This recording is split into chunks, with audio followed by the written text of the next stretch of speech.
Kisah dan narasi selalu memiliki kekuatan tersendiri. Tidak sedikit yang menjadikan kisah dan narasi sebagai visi dan semangat dari sebuah negara.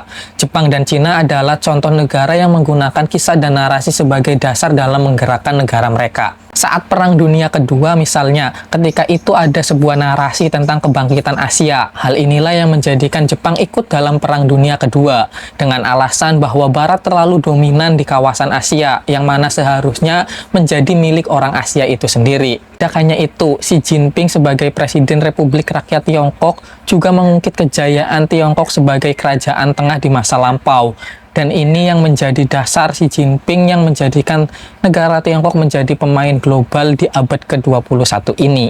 Lalu bagaimana dengan Indonesia? Apakah Indonesia juga mengambil narasi dan kisah masa lalu sebagai dasar berdirinya negara Indonesia? Lengkapnya mari kita bahas dalam video ini.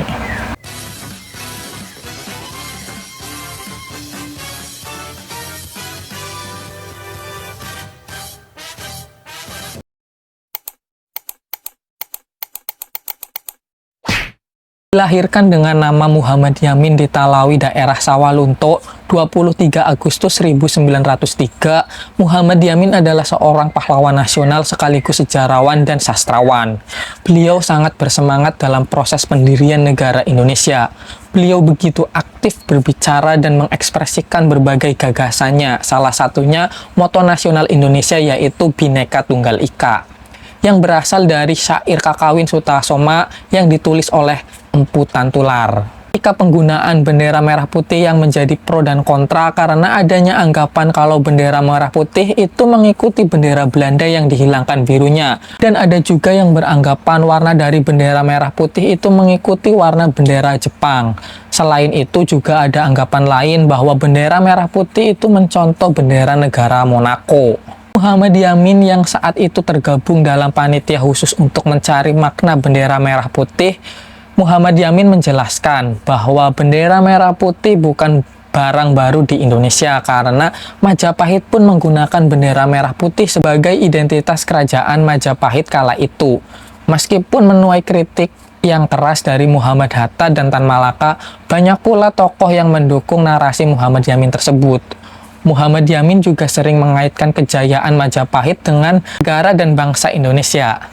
Saat itu ada yang mengatakan alasan Muhammad Yamin mengaitkan kisah kejayaan Majapahit dengan identitas bangsa Indonesia adalah karena adanya narasi dan anggapan kalau orang Jawa sering digambarkan sebagai ras inferior yang mungkin membuat orang Indonesia pada awal kemerdekaan merasa tidak percaya diri akan negara dan bangsanya sendiri. Maka dari itu perlu adanya kisah-kisah besar seperti Majapahit agar identitas keindonesiaan memiliki dasar yang kuat dalam menghadapi negara lain.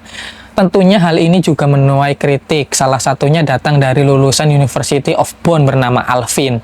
Dia menjelaskan pada dasarnya ekspansi Majapahit yang ditekankan oleh Gajah Mada dalam Sumpah Palapa bisa dilihat dari sisi yang berbeda, yaitu bisa dilihat sebagai imperialisme kawasan Kepulauan Asia Tenggara. Selain itu, penjelasan dari Hasan Jafar dalam tulisan Mahadi Syed Tamrin yang berjudul Nusantara Bukanlah Majapahit menuturkan bahwasanya kerajaan-kerajaan pada era itu di Nusantara justru saling setara dengan Majapahit, yakni merdeka dan tidak membayar upeti apapun kepada Majapahit.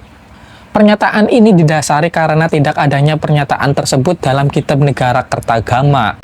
Akan tetapi apabila kisah kerajaan Majapahit belum jelas kepastian sejarahnya dan terlalu berorientasi ke identitas Jawa, mengapa Muhammad Yamin dan Bung Karno kerap mengaitkan identitas keindonesiaan dengan kerajaan Majapahit? Hal ini mungkin terjadi karena mengaitkan Indonesia pada kejayaan masa lalu seperti Majapahit memang dibutuhkan untuk menjadi inspirasi bagi identitas keindonesiaan. Demikian video pembahasan kita kali ini. Terima kasih sudah menonton hingga akhir. Mohon maaf apabila banyak kesalahan dalam penulisan teks dan skrip. Tidak bosan-bosan saya ingatkan kepada teman-teman dan kawan-kawan semuanya di seluruh Indonesia, jangan lupa like dan subscribe channel ini. Terima kasih. Wassalamualaikum warahmatullahi wabarakatuh.